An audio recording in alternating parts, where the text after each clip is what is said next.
Hey, what's up, everybody, and welcome back to My Second Chance. Today, I want to talk about substituting, right? So, what is substituting?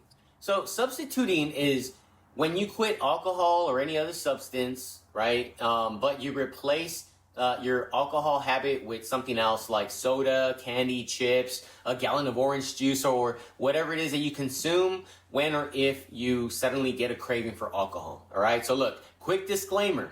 It's okay if you get a sudden craving in the beginning when you first quit. It's going to happen, but the way we act or react is going to make a big difference, okay? So again, please don't confuse substituting with our everyday eating and drinking requirements for survival and living. Look, you also may have heard that when people quit smoking or drinking alcohol, they gain weight suddenly after they quit, right?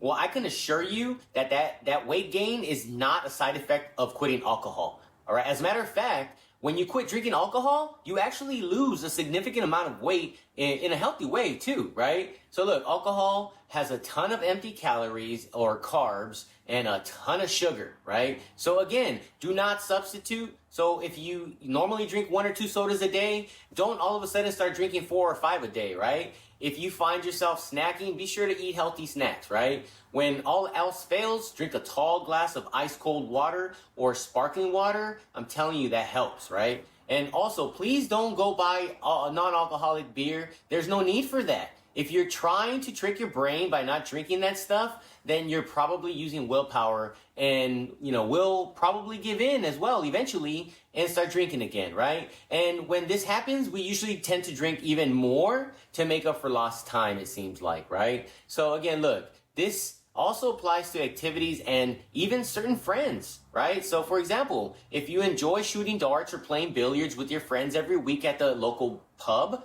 right? Not just because of the alcohol, but because you truly love darts or billiards, right? Don't quit going just because of that.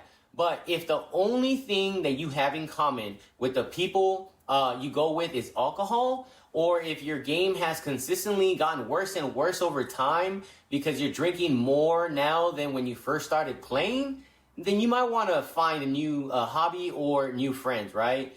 Or maybe just go out and buy yourself a dartboard and play at home by yourself if you really like playing that much. So my point is, don't quit drinking alcohol and then replace it with something that may cause other health issues. Okay, once you understand and realize that alcohol has 0 benefits whatsoever, and that alcohol does absolutely nothing for you except ruin your health and ruin your life, it can be very easy to quit. So look, please like, subscribe, comment, and share my channel with anyone who you think might need help cutting back or quitting alcohol forever. Until next time, stay blessed, everyone, and take care.